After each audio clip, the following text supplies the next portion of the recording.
For the latest COVID-19 news and updates, visit Hartford Healthcare's coronavirus website.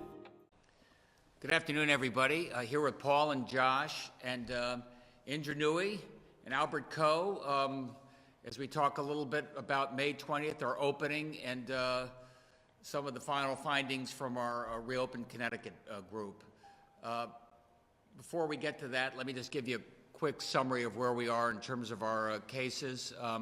You'll see that tests performed, another 5,000 tests. We're closing in on 200,000 tests over the next couple of days. Positive cases as a percent went up a little bit, but still trending down overall. Fatalities and hospitalizations, sort of what they are, sadly enough. Let me tell you where we are. As the reopening committee did amazing work, and I've taken their work to heart, and now I'm going to be coming out with our final report over the next 5 days. Their number one principle, our number one principle, my number one principle was public health and safety first. It's not an economic versus a health issue. The two go hand in hand, as you've heard every step of the way, and a particular focus on our most vulnerable residents, because that is the folks who are most in danger of complications, and that's where flare-ups can be most lethal. Science-driven.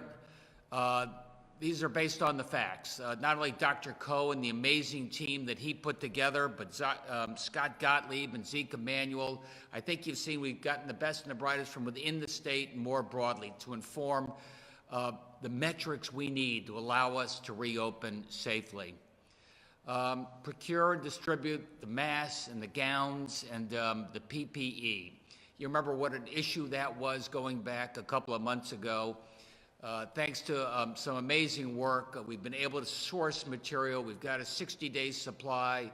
We got shipments going out to our different nursing homes. They've already arrived.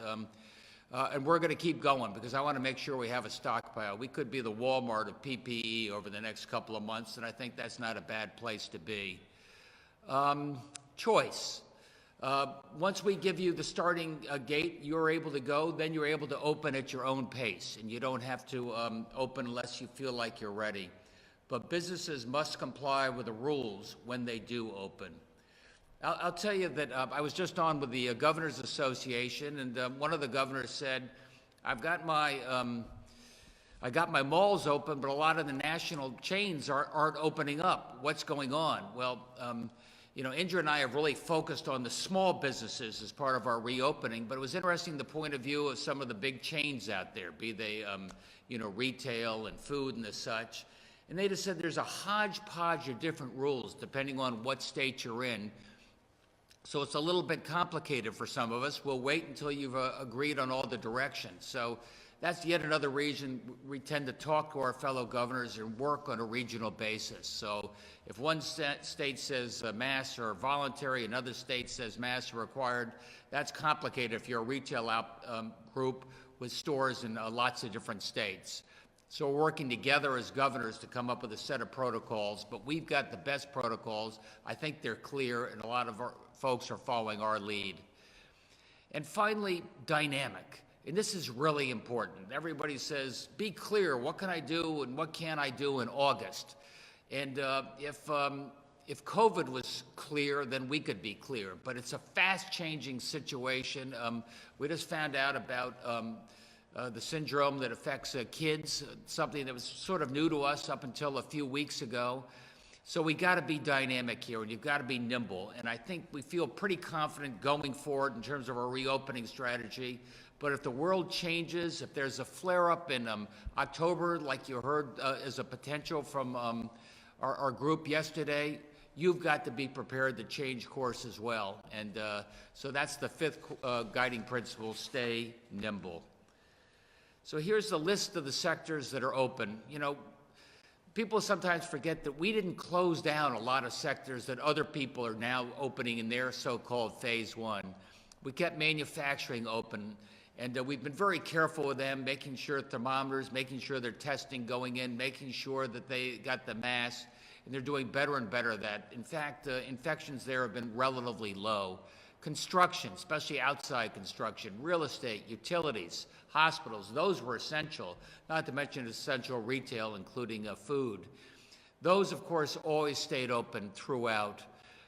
Frankly, under the next item, open under sector-specific rules, so did non-essential retail. We kept that open, but only for a drop-off and pickup, not for going in.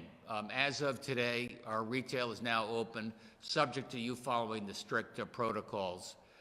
Restaurants, outdoor only. I think you heard yesterday from Gottlieb and Emmanuel, and even heard from Dr. Coe all along the way, how much safer you are outside.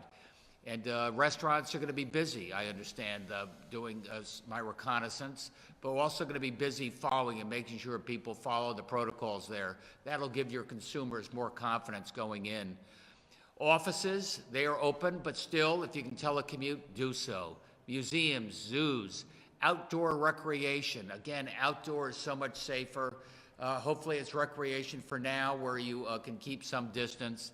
Hair salons, we had a lot of discussion about hair salons, and they'll be open on June 1st. Next up, business sectors 2 open. And this is where I wanted to give you more guidance and have Indra and Dr. Coe be here to help answer your questions in terms of some of our thinking, the why behind this. Phase 2 is about a month after Phase 1, about June 20th. And we'll be looking at the metrics. We'll be looking at where we are over the next couple of weeks. And that will be really important as we give you the guidance a couple of weeks before June 20th and beyond. You know, accommodation, I think that really means hotels. And me and our neighboring governors will slowly be opening hotels. As you know, to date, they've been for essential workers. Gyms, fitness, sports clubs. Looking at that for June 20th, really focus like a laser beam on the protocols, how to keep you safe. All personal services, that means the nail salons, that means tattoos. Some of the things that we've held off on a little bit, we're focused on the 20th there. Outdoor arts, entertainment, events, up to 50 people. Outside, we think that's someplace we can go safely. I think the rest speak for themselves. We're going to be very careful in movie theaters and bowling alleys to make sure we have safety protocols in place that make sure employees feel safe and you feel safe going back. Phase 3 is a little further off at this point. And Max, you want to get it up on the screen? Phase 3 is a little further off at this point, but I think it's really worth talking about.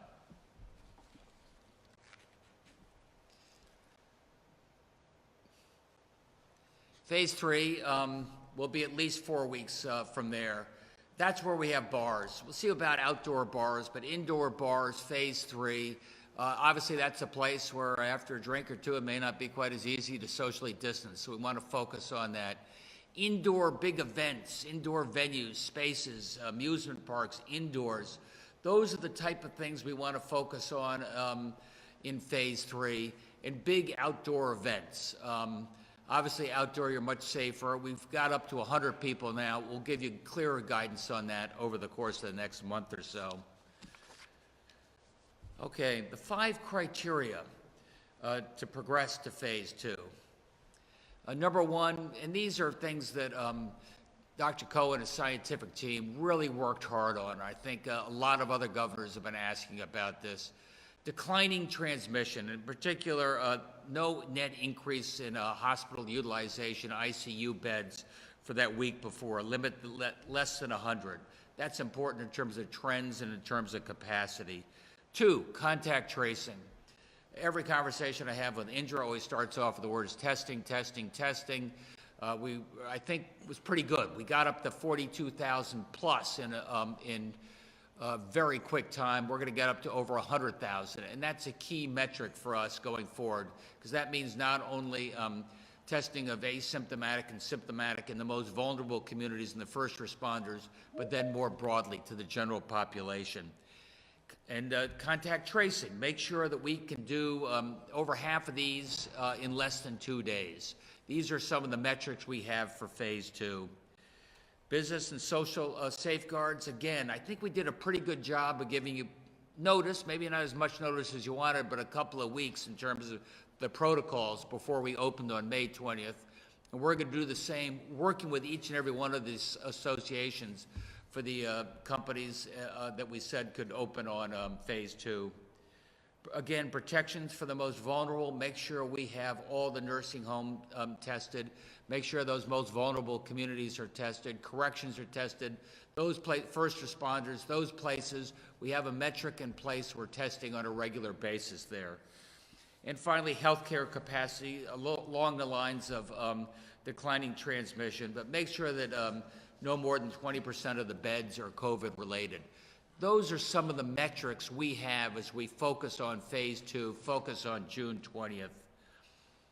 You know, as you know, David Lamont has worked very hard on giving consumers confidence, giving your employees confidence that it's okay to go back to work. And that's part of what the COVID prevention badge is all about. That's what this symbol means here. That you've got a metric, you go to the DECD site, make sure you have hit those particular protocols. Know that you're self-policing, you're taking these seriously, and we give you this sample badge that you can put up on the wall. I think it gives your employees confidence, it gives your consumers confidence, and it gives me confidence that we're all taking this very seriously. And secondly, this will also, I think, help focus on compliance and make sure people know how serious this is. That's the self-certification process. And what are the enforcement protocols? And this is important. I look around a little bit, I see, hey, I'm tired of the governor's rules. I think I'm just going to go open my barber shop and stick together. You know, we're a nation of rules. We're a state of rules. Follow the rules. Don't celebrate people that break the rules. Consumers, don't speak out if you see somebody breaking these rules. You can speak out in person, or you can go dial 211 and let us know, and we'll make sure the proper group is there to give a reminder. And if you care about your community, if you care about your family, follow the rules. What else? Enforcement is delegated to the police, the local police and health departments, municipal chief elected officials. Take this seriously, people. I know Josh and his team, Deirdre, they're on with all the local health departments saying how important this is. I know some of the mayors are, feeling politically jumpy and ready to say, to heck with the rules, you can do whatever you want, I'm not going to enforce it. That's no way to run a state. We're working together on this as best we can, and I need your compliance on this. When it comes to salons, we're talking about 10 days, and I hope I can count on you to do this. The enforcement, I've been so proud of the state, as I've said before, has been self-enforced. I'd like to think we're going to be able to keep going that way. We see a light at the end of the tunnel. We see where we are today. We see where we're going to be on June 20th. And I think you see the progress we're making because we're sticking together.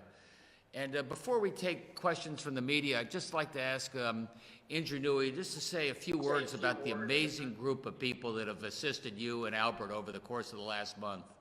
Indra? Yes, thank you, Governor. And before I talk about the people who worked on the committee, I think there's a very important slide you may have missed, which is the education and community services to open. Is it possible, Max, to put that slide up? Because that's a very important one. Yes, it is. It is up on the screen now. Governor, I think you missed the slide. I did. Thank you. Well, I'll start with this as I missed it. Education and community services to open. This is part of our phase 2 as well. I got to tell you, I've heard from people across the country that really impressed Indra with the amazing educational specifics that your team put together, led by folks in universities, residence halls, and distance learning. And you can see under phase 2, we're focused on youth sports, June 20th, all-day summer camps, June 22nd. These are important. They're outside. That's one reason we think we can get them going now. And it's really important to young families that they have someplace safe they can, their kids can be and start to socialize again, and they can go to work. I'll just go quickly through here. Non-residential workforce programs, non-residential clinical and lab. I think what's interesting there is non-residential. Our education task force felt very strongly that residential would come a little bit later, because residential, you have people living together, a little more complicated when it comes to social distancing. And they'll probably start with residential for the graduate programs. You see that in July and August. And they'll road test the graduate programs for housing and then the undergraduates. And we've told the universities to expect opening up in September with residential housing. But as Dr. Koh says, if there's a change of course, we'll give you about 30 days notice, and you got to be ready if there is a change there. K through 12 summer school as well, starting up on July 6th. And finally, for the fall school year, we are planning on undergraduate residential programs. K through 12, I think you know what our plans are there, and we're counting on that. And finally, boarding schools. They are all going to be decisions we make at a later time, but right now people are planning for the best in that case.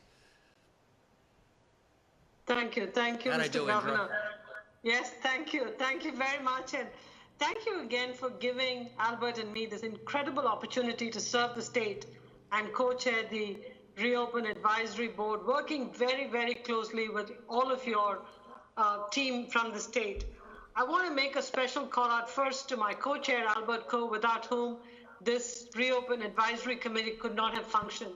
Perhaps one of the finest epidemiologists in the world, and I had the privilege of learning from him and serving with him.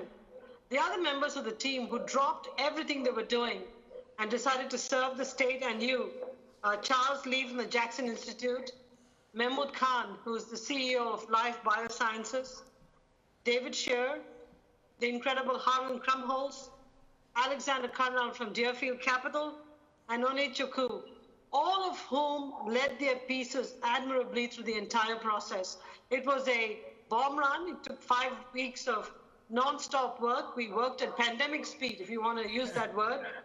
And they were ably supported by people who headed up subcommittees, Rick Levin and Linda Lorimer, who co-chaired the Education Committee, Marcella Nunes-Smith, who co-chaired the Community Group, Carrie Redlick, who co-chaired the Occupational Health Group, Karen Van Bergen from Omnicom.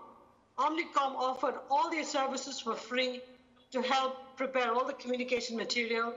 And finally, I want to make a call out to Peter Denius and Jim Smith, my co-chair of Advanced CT, who both provided great counsel as we went on with our work.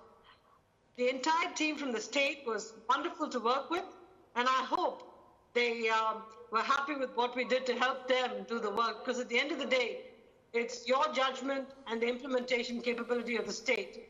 We're always going to be there to provide a helping hand, but on behalf of Albert and me, thank you for giving us the opportunity to serve our beloved state and to serve you, Mr. Governor. Thank you. Well, I appreciate that, Indra. When you say pandemic speed, you work fast to stay ahead of this pandemic the entire time. Exactly right. We saw some other countries and places that were overwhelmed, and you did not let that happen. Albert, would you like to say anything? Or we can go right to questions. Let me just say that it's also been a privilege to serve with Indra on this committee and at your service, Governor, and for the state. And I just want a special call out to Indra for her leadership, not in terms of only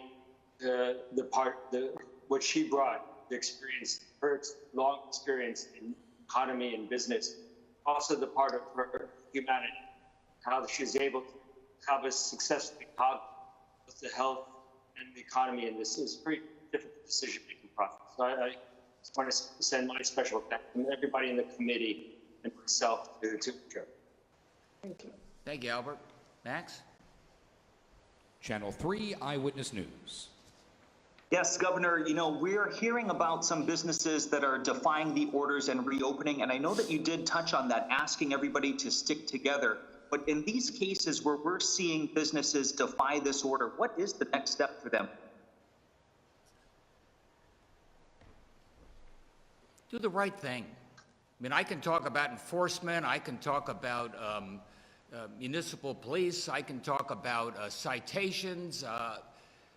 do the right thing. It's the right thing for your community. And I didn't really appreciate seeing elected officials sort of egging people on to break the laws and break the rules. I think we got to stick together on this, like I said before. And I'm looking around the rest of the country. I've seen some of the enforcement things they've had to do as people try and break the rules or say I'm above the law. That's not the way our state works. Unmute.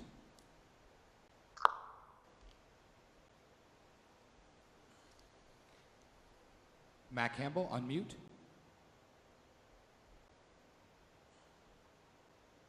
Oh, Governor? Yes. Yep. Yes, we're also hearing about casinos unveiling their plans to reopen on June 1st. Your thoughts on that? We've got to talk again. I think that's incredibly risky, and it's risky for the people that work at the casinos. It's risky for the people that go to the casinos. It's risky for the region because you have a lot of employees who go back out into the region. I think you heard from Zeke and Scott, the former FDA commissioner and public health expert, saying this is an enclosed area, a lot of older people in there, some of them with pre-existing conditions. Alcohol and food is involved. I'm going to do everything I can to make sure that we put public health first. But maybe, Dr. Koh, you have some thoughts on that, maybe? Yes, I would strongly second what you just had said, Governor, and also going back to what Ezekiel Emanuel said yesterday. So this situation of the casinos, particularly when we're coming off the epidemic and when we have also high transmission in places like New York City, this is what we call the proverbial perfect storm.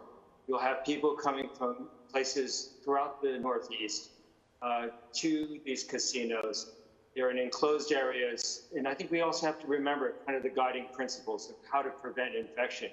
One is that indoor is much more dangerous than outdoors. Second is that even if you're socially distanced within 6 feet, the more time that you're spending indoors, have circulation of air, you have risk to the general people. I think thirdly is that we worry specifically the people who are working there in the casinos.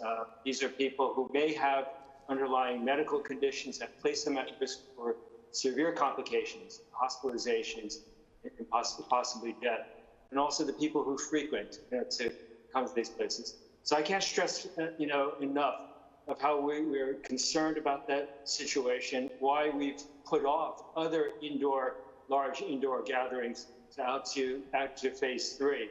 And I think just from a public health perspective, the risk of outbreaks in this type of setting is actually enormous, and they'd have large ramifications as people return to their homes in different parts of not only Connecticut, but the Northeast. Move along next to News 8. So this is for Dr. Koh.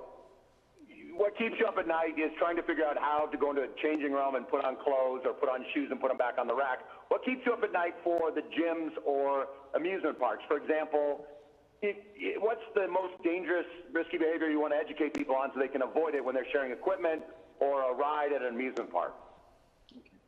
So I think going back a step, and our knowledge is changing. We're learning everything we do each day. But it does, at least from when we've seen bad outbreaks, or when we see transmission in well-characterized setting, the most important risk is actually between person to person. So somebody standing within 6 feet, where droplets have transmitted, somebody who's infected can actually reach to somebody else. There is also the risk of having these droplets land on surfaces and people touching, but we actually feel that those are less risky, or actually cause a lower proportion, maybe even less than 10% of all the transmission that occurs. So the basic principle is to prevent those close contacts that people have, particularly those face-to-face contacts. And I think the second thing, and just to reiterate, this is an important public health issue, is that our message is that outdoors is safer than indoors. Outdoors, where you have a lot of air change, is a mitigating or reduces the risk that people have. So when we think about amusement parks, that and this was in phase 2 in open airs, I think, the most important point is to maintain the social distancing. We have the protection of that air change when you're outdoors. We do have to be cognizant of people touching, places that may be contaminated with secretions, whether it's saliva or from the nose. But also we're going to be, concerned about, so those are the major concerns for the outdoors. In the gyms, when you're indoors, I think reducing the time that you're spending indoors, as well as socially distancing, is going to be important. And as you can imagine, people have secretions. They're being, spread, to wipe down, to disinfect in those settings. But in general, I think, if we can limit the amount of time, and these are part of the guidelines that the Occupational Review Committee is going to have, kind of strict guidelines to prevent and mitigate and reduce the risk in those indoor settings, such as gyms. Thank you. And for youth sports then, if they're coming in contact, like say soccer or baseball sliding in or sharing a ball or something, field hockey, lacrosse, how does that fit in? Because I know youth sports is open on a reduced basis. Right. So not all youth sports are the same. If you compare, for example, wrestling is, qualitatively different from baseball, or Indra's favorite sport, cricket, where people can effectively socially distance. So those are all the questions that, in order to make this a safe environment for kids, and this is not only in a summer camp setting, but also in the youth leagues over the summer, we have this really great or marvelous group of occupational experts in occupational health.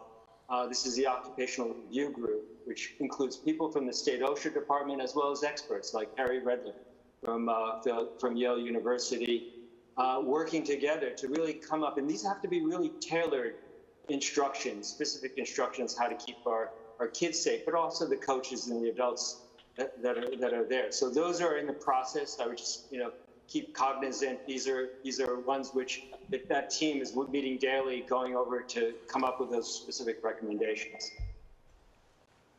Well, and I want to say thank you for your service. I appreciate it. Governor, would you ever get them back together again if necessary? Yep. NBC Connecticut. Governor, with a lot of businesses reopening today, what's your recommendation for workers and shop owners? I guess what's their recourse when they come across maybe a customer who refuses to wear a mask or take precautions? Because I imagine they're all very aware of incidents around the country of some customers having violent, sometimes dangerous reactions to being asked to wear a mask. You want that one? Yeah, so I think Commissioner Lamont, when he was here the other day, made a good analogy, which is this is the COVID era equivalent of no shirt, no shoes, no service. If you don't wear a mask, our businesses have the right to refuse service. But again, we just remind people, as the governor did, if there are issues that are observed, if there are compliance issues that people are concerned about, to work with your local police departments, local elected officials, or enabled through governor's recent executive order to be participants in helping ensure that rules are being followed in their municipalities. And we do have a complaint form if people want to submit anonymously on our main ct.gov coronavirus website. And of course, you can call 211 and put in referrals that way as well. Governor, when do you think would be an appropriate time for casinos to begin reopen? Is that part of phase 3, late July? I'm now talking to my regional governors, because one of the things we want to do is do it at the same time, so we don't have a lot of people from Massachusetts driving or from New York City driving up here. And so we're going to be reasonable. I understand the incredible distress that the casinos are in terms of their economic need, but I also know about the public health issues. So we're going to work this out. And your thoughts on Cromwell planning to send you a letter asking you to allow small businesses to open as soon as they are ready and able to safely do so, kind of asking you to move that timeline up? Yeah, I talked to the mayor, and we're one of the first to open up outdoor eating and some of the other things we're doing right now. I don't want 169 towns all, doing their own thing, because that would be a field day for the virus. And then my last question for the committee, there's always the potential for that second surge this fall. We talk about it a lot. How concerned are you at this point about that? How likely do you think we could avoid it, that and the possibility of it coinciding with the flu, which could make it much more problematic?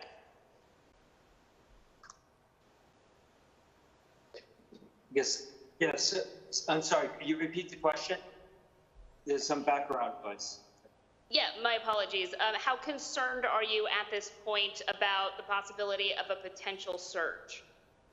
Okay. Yes, I think that's something that we have to be, always on the safeguard. I think as we explained in previous press conferences, this is a highly transmissible virus. This is a virus that's not going to go away. We're going to have continued transmission. I think, with strong public health interventions, we're going to hope to get the transmissibility so that one person is not able to infect another. This is going to be a hard fight. It's going to take a lot of work. This is all behind the testing strategy and all the supports, the contact tracing, community supports to help people go through self-isolation. I think the resurgence, as you heard yesterday from, Ezekiel Emanuel and Scott Gottlieb, they echoed this concern of resurgence. We're particularly worried about what's going to happen in the winter. We have not only other influenza, but other respiratory viruses that come up. And we know that in drier seasons and colder seasons, respiratory viruses actually can transmit more efficiently. But we still have to be cognizant about that threat also during the summer. We have common colds that occur during the summer. And we need to actually remain vigilant. I think one of the most important things that we're doing, reaching that 45,000 or 42,000 level, is that now that we have a robust system to detect a resurgence or an uptake. I think that's probably one of the small victories that we've had in the last several weeks.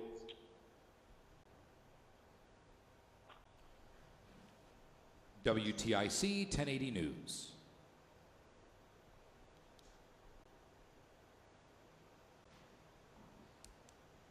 The Associated Press. Thank you. Governor, good afternoon. You said that you were going to try to do everything that we can to convince the tribes not to reopen. These are sovereign nations. What can you do? You're a sovereign nation, but you're also part of the great family we call Connecticut. And we've had a great partnership together going back decades. And I've got some of the greatest health experts in the world who have said opening up now endangers your customers, endangers your employees, and endangers the broader community. It's a good time to slow up. We're going to work with you to find a way we can open safely together. So specifically, what will you do? If you're saying my bully pulpit may not work, what else can you do from there, which I sense? Look, we have a number of options. I'm talking to people who represent the people that work at these casinos. Do they feel safe going in? We could always advise people driving into the casinos, hey, do you know that the governor has said this is not safe, especially if you're over 65. He has said stay safe, stay at home. These are the sort of type of warnings I think I'm obligated to tell people before they take part in risky behavior. And I know that the chairman of the Mashantuckets is a member of the reopening committee. Did this come up during your discussions with him, Rodney Butler? Andrea, you had some conversations, I think, with Rodney, didn't you? I know Rodney for many years, a good guy. And I think two issues. One, I understand where the casinos are coming from. They have a loss of business, and these were thriving enterprises. At the same time, Rodney and I talked about two things. One is that many people who come to the casinos are older people who we would call vulnerable to this COVID virus. So we are worried about them. And so is Rodney and the tribes. They just think that they can create an environment where they can keep everybody safe, which is, difficult to imagine. The second thing is you bus people in from New York and Boston. And that's the last thing we need in this stage of the reopen. And again, we were assured that they would do this safely, but I think we have to give it some time to see how the early reopening goes before we reopen something as a bigger magnet for the virus as casinos could be. Finally, many parts of the tribe are also diabetic. And people with diabetes are more prone to be affected by the virus. So I think knowing the tribe people, and they're very, very good people, I think they're exposing themselves to more infection and they need to at this point. But again, at the end of the day, whatever the governor chooses to do with the tribes is the right answer. Thank you. Boceto Media. Good afternoon, everyone. Governor, I know that there's been an ongoing question through the whole time of the virtual press conferences that can you advise the way the Department of Labor has been handling unemployment payments? Many people receive their benefits and then suddenly stop for the last 2-3 weeks, and there's no way to get in touch with the call center. Yeah, I think the question regarding the Department of Labor and getting their unemployment compensation checks, as you know, we sent out well over $1 billion in payments. We've sent out over 500,000 that have been processed. I think we still have a way to go. I understand what you're saying. There's still been some complaints out there. You got to understand that we got 20 times more applications for unemployment compensation in 1/10 the time than you used to in any other recession. And but I know that doesn't give you any confidence if you've been laid off or don't have a job and you don't have an unemployment check coming in. I think almost everybody has gotten it in, and those that haven't, I know that they are working round the clock to make sure we get that right. Governor, are you planning to, with the horse news that have been the last 3 days? I know perhaps this will help to these emotions that are going on in small cities, that preventing them from being included in the reopening to more virus and into their clients. You could take that. I just couldn't quite get it. I'm sorry. Your audio has been breaking up, so I completely missed your question. So I'm asking the governor is planning to meet with the hard sites that been protesting. Many of them said that it's not right that being We're going to have to move along. We cannot hear. We are going to have to move along. I apologize. I just can't understand the question. You can. Mary Carmen, send me a text message. We'll try to get to your question. Connecticut Mirror. Good afternoon. Governor, it's been clear that there are a lot of businesses who are pushing for some kind of blanket immunity when it comes to reopening and what they might face as far as liability. What kind of lobbying have you been subjected to in that regard? We talked about it in the governor's meeting today. I've heard some comments on it with CBIA and others.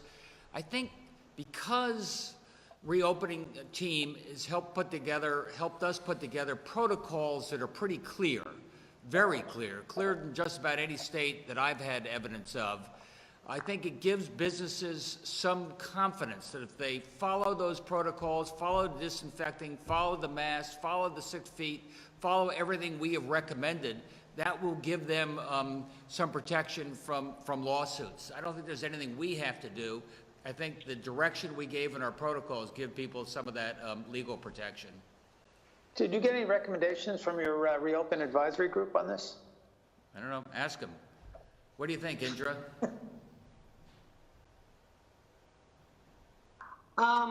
Whether we've had lobbying from people to open? No. Did you or your group give the governor any advice on the liability question, whether the state of Connecticut should do it? No, we did not. Again, that's for the state to decide. We just talked about how to titrate public health and the economy and provide a framework for decision making. Thank you. The Hartford Current. Hi, my first question is for Dr. Ko. Dr. Ko, what do you expect to happen with cases and hospitalizations in the next few weeks as we reopen? Is it somewhat inevitable, or at least likely, that there will be some sort of uptick in hospitalizations given that people are out and making contact with each other a little bit more? Yeah, I think, thank you for that question. So we're going to be going into uncharted territory once we open up from the strong social distancing that actually prevented, a very large, much larger and much more devastating outbreak than we had actually witnessed. So as we are increasing the social contact rate, we're going to inevitably have transmission. and that may translate into hospitalizations. I think counterbalancing that is really the tremendous ramp up the state is doing. Josh Chavelle, his team, Michelle Gilman, many of the people on the state have actually made leaps and bounds in increasing testing, and then setting up the contact tracing, and so also doing testing in our most vulnerable populations, whether the correctional facilities, whether the nursing homes, the populations that are most susceptible to epidemics. So my own feeling is that my own judgment is that we're going to have increased transmission as we increase the contacts. We were coming off of strong social distancing, but at the same time we're going to be putting in the mitigation that's needed to kind of suppress that. So we may be in kind of a check and balance situation where we may be fluctuating. We may have some ups, we may have some downs. I think the most important thing is what the governor said earlier, is that we do have a fail-safe mechanism.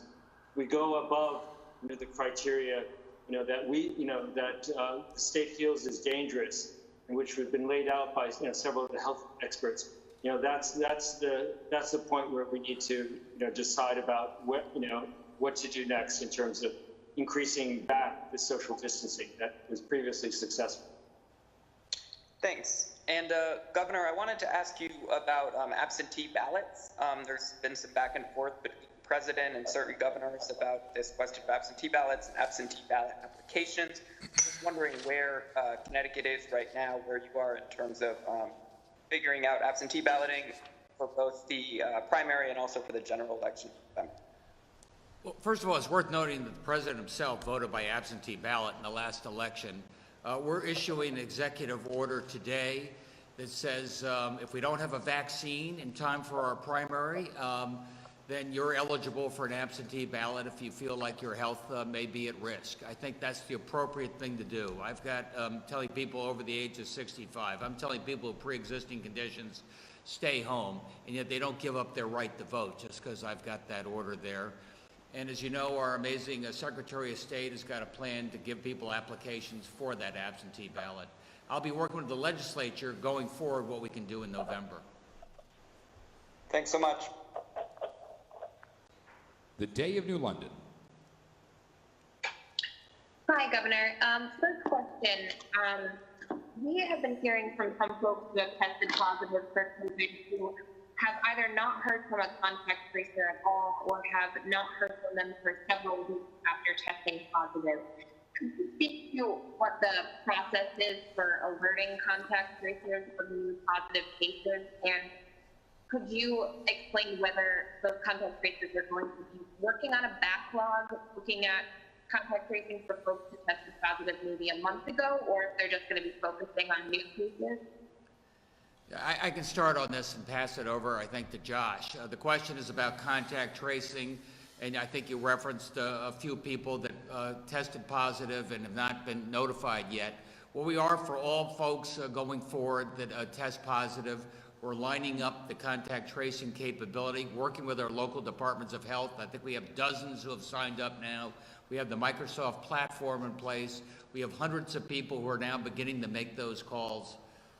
Josh, anything else? Yeah, no, that's right. I mean, I think there's been local health departments since this epidemic started have been doing contact tracing, in some cases very aggressively. In some cases, local health departments have been a little underwater, as you could imagine. And then as the epidemic really crested, contact tracing kind of got overwhelmed, right? And so now as we come down the back of that curve, what we're doing is we're standing up this new infrastructure so that as we come through the summer and we can have the right protections in place, make sure we're isolating contacts and preventing that rebound as much as possible. So the team's been making good progress in the municipalities and the local health departments that don't have infrastructure. We've got the statewide platform is now stood up. We've got over 500 local health department officials registered on that platform, being trained, and starting that process of starting to really ramp up the contact tracing activities, and then the follow-on supports for people who need them that are identified. Thank you. And then second question is, can you speak to what benchmarks will be monitored in terms of what may cause the state to roll back the reopening that we've done so far? Are there certain numbers that you're going to be looking for to make that decision and make sure it's to continue with this reopening? Yes, so that'll be one of the details that'll be outlined in the governor's report that he mentioned that'll be coming out in the next several days. But just to preview that, it's really going to be focusing on that hospitalizations metric that we had for phase 1. The governor just described as in phase 2. It's a more extreme version of that. So if you start to see those COVID hospitalizations really starting to accelerate at the 100 or less benchmark, that may cause us to, or 100 or more benchmark, that might cause us to push off a phase 2 if that's happening. If we go above that to like 200 within a week, that could be a cause to start to roll back. So we will have those metrics in the report. Thank you. CT News Junkie. Thanks, Max. My question was actually how many, what the benchmarks would be in order to pull back a phase 2. So I'm going to ask if the computer outage last night caused any more problems with the Department of Labor system and unemployment claims? No, Commissioner Westby and his amazing team who are working so incredibly hard through this pandemic, he mentioned to me this morning that they are going to be able to still get payments out on time despite the outage yesterday. The only impact that I think we will see is usually we put out on Thursdays our large comprehensive data package for COVID statistics. That's going to move to Friday this week because the team did lose a day on particularly putting together the latest updates on some of the data sets. Okay. And so, Governor, who after today, you're disbanding this reopening committee, so who after today are you going to be looking for advice to make these decisions? And would it be helpful to have the legislature back in session? Sure. We talked to the legislature a lot. I welcome their input. We've been briefing them. I think, Dr. Coe, you've had a number of conversations with key legislators and still stay available. But now I think it's moving over to DSS and our Department of Public Health and our local. We're ready to get this implemented, ready to do this. But we'll always have friends back in the reopening committee when we need some free advice. News 12 Connecticut.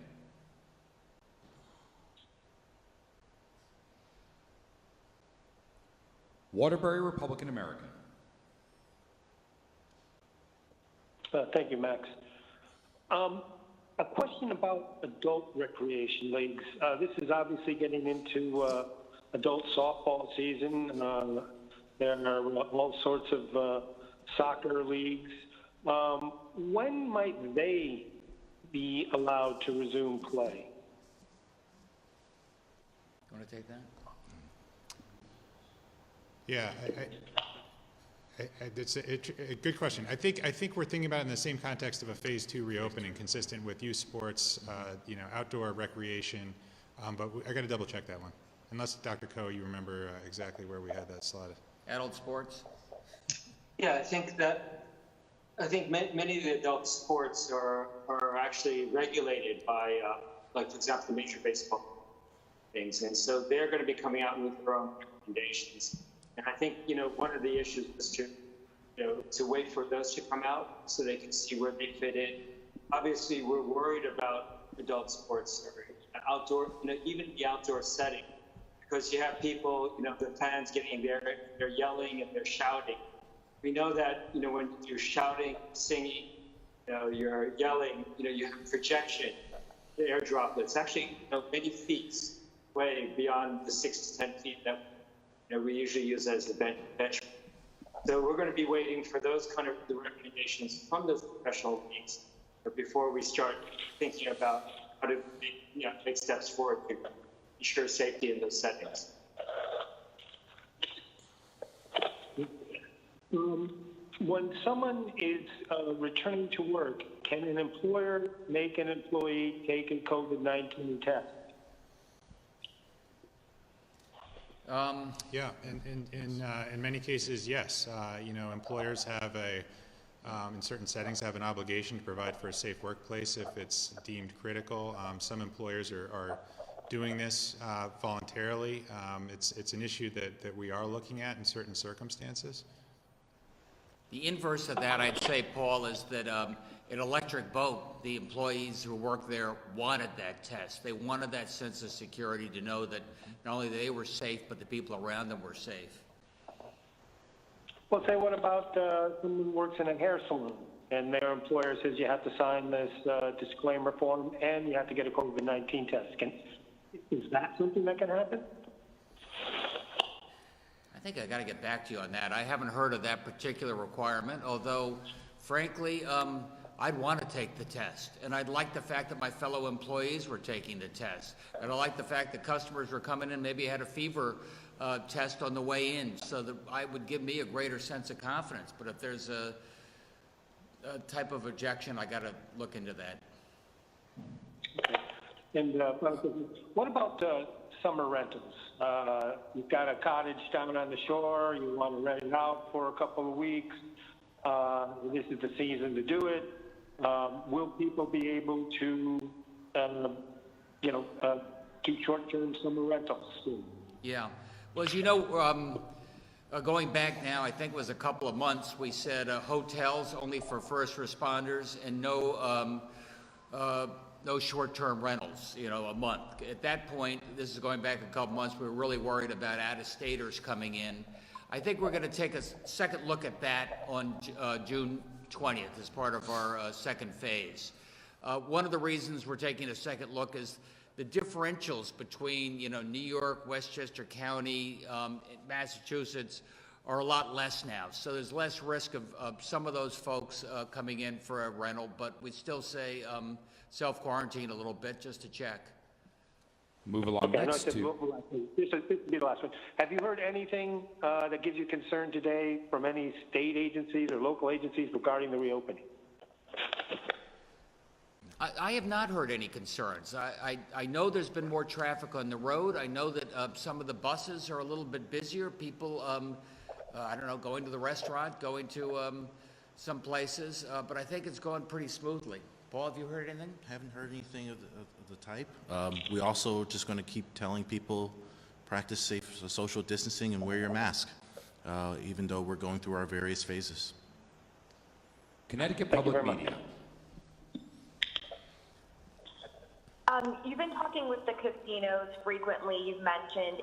Did it come as a surprise that both their websites say they're opening June 1st, or was there an inkling of this coming over the last few days? Inkling. I mean, I knew that they very much wanted to open, strong economic reasons. To their credit, I knew that they were thinking thoughtfully about how they can try and do this safely, but I think they also knew that I thought it was too early and dangerous.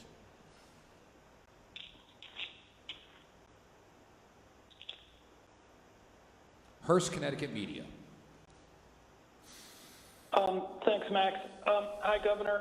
Maybe I guess I didn't understand what the accommodation means. Is that hotels or in your list of phase two? I think it's a fancy way of saying hotels, and I think we sort of answered that before. Thanks. Is it so? Would you recommend, or would you agree that somebody who wanted to plan a July 4th party should go ahead and try to plan it now, or is it still too early? We're going to have pretty clear direction over the course of the next couple of weeks, what happens on June 20th and beyond. I think we've got some preliminary numbers there for outside events, but give us a couple of weeks just to see how this first phase is working out. Thanks. And also, one of our reporters is working on a group of religious leaders who were, A, frustrated that they were not on the advisory group, and B, would like some kind of carve-out so they can go back indoors and have religious services for X number of people. How does that fit into your plan? If you love your flock, hold off. Whatever your worship service is, it tends to attract older people. They tend to be, closed in. As Dr. Koh just said, it often involves singing, which projects potentially COVID germs. It's my strong recommendation, and it's our rule that, look, religious services up to 50 people, we gave them a little more latitude, just especially for those larger facilities where you can spread out and be safe. Obviously, outdoor services, more latitude. Zoom services. I think we need a little more time if you really care about the people going to your services. And I'll also add the individuals that you referenced in that letter were individuals that were gathered and actually convened by the governor. That's how they all came together. And their information and the discussions that they had with various members of our teams, including the governor, myself, Jonathan Harris, David Reyes, and others, was passed on to our reopen committee. Went through the OSHA process. I know Dr. Coe participated in a teletown hall with the same various individuals. We have been very responsive to them, and I'll also add that we also have other religious leaders who are saying it's too early. And we've also received those letters as well. So we're doing the balancing act, but also making sure public health and safety, as the governor has stated, and what Dr. Coe has stated, is first and foremost. And finally, Governor, have you given any more thought to the presumption of workers' comp for essential workers? The AFL-CIO asked that a couple of weeks ago. Yeah, my understanding is, for hospital workers, that's something they deserve. I think for most everybody else, we have a workman's comp process. It's pretty clear. If you're in a facility where there's a lot of COVID and you think you caught it there, you go through that process, and you get your workman's comp. I'll say one thing ironic, though. I was just watching a comment by Andrew Cuomo that, in fact, those frontline workers at our hospitals were the folks least likely to have a high infection rate during some of the first randomized testing in New York over the last few weeks. And it just reminds you the importance of wearing a mask. Yeah, I think that the AFL-CIO was talking about grocery store workers and the like also. I think they go through the normal workman's comp process. Thanks, Governor. Thanks. Going to ask a question from Boceto Media from earlier. Governor, are you planning to meet with hairstylist groups to ease the distress of protests? They have been visiting their clients at home, which is exposing them and their clients to get infected due to the limited safe measures as if they were in their salons. Do you have any response to that? Yeah, well, I can certainly say that I did a teleconference with hundreds of folks who own salons, work at salons, hairstylists, and I understand that they needed time, A, to prepare the salons, B, time in terms of child care, and make sure they had all the necessary PPE ingredients to make their work environment safe. And that's why we went from May 20th to June 1st. We took that to heart when I heard those comments. And I'll also add that myself and David Lamont participated in a teletown hall with African-American beauty salon owners and barbershop owners led by the NAACP. And while many of them were looking forward to May 20th, I had one particular barber who said, while I had many people who were set up to for May 20th, I was actually scared. And that's a very telling sign that we've been hearing from people, that some people have been scared to say that they needed more time. And for those who did speak up, we thank you. And as we go through this process, we want to make sure that everyone is prepared as we go forward. Not only the salon owners, barbershop owners, but their customers. Fox 61. Hi, Governor. Zinnia Maldonado with Fox 61. What's your take on how today has gone? It's the first day of reopening. Would you call it successful? I think I would. To me, successful was people having faith that we've taken care of the public health aspects, that when we say it's okay to go to a restaurant outside, they understood that it was safe, and people are getting tiptoeing back in. And I haven't heard of a lot of defiance out there. I think people feel like we're on the right track, and I appreciate that. And could you talk to us a little bit about this self-certification process? Is it going to be required for businesses to do this? And will owners be relying on that small business manual to check off what they should be doing? How do we know some businesses won't self-certify themselves without actually hitting those marks to make consumers feel safe? Well, self-certification means they know what the protocols are. They've had to check that they followed the protocols. But you're right, I'd like to give myself my own grade when I was in school. But you also have customers coming in and you have employees coming in, and they are double checking as well. And customers aren't going to feel comfortable if they see those protocols aren't being followed. And as Josh and I have explained, there are a number of ways you can go to make your case heard, starting with the 211 number. So I think we have a number of checks and balances there to make sure you're safe and your employees are safe. I think Max just gave me the signal, so let me just say two things. You know, Albert and Indra, the team you represent and what you've been able to describe to the people of Connecticut over the last 5 or 6 weeks, I think give people confidence. I think they know that we put health first. We know this was a not political process. We know it was a serious process. And I cannot thank you enough on behalf of the people of Connecticut. And in terms of the other question, how did this first day go? I think it went well because people had confidence that we were giving them the best direction with as little politics as we could. I heard a number of questions about, you know, some people think we're going too fast, some people are going too slow, the defiance out there. You know, follow the rules. This is Connecticut. I think we know what we've accomplished today. One of the first states to take these baby steps going forward, as Indra said. I think you see where we're going to be in 2 weeks, where we're going to be in a month and going forward. And for those of you who are very frustrated, I know there have been a number of demonstrations out there expressing that frustration. I think most of the demonstrations have been incredible. They've been sort of Connecticut demonstrations. People wearing the face mask while they protest some of the protocols. But I was informed that there was a demonstration here at the Capitol yesterday where some of the demonstrators acted rudely and got in the face of a couple of the journalists. And get in the face of a journalist in the middle of a pandemic is not the way we do it in Connecticut. We can all do better than that, and I think we have. Thanks, everybody.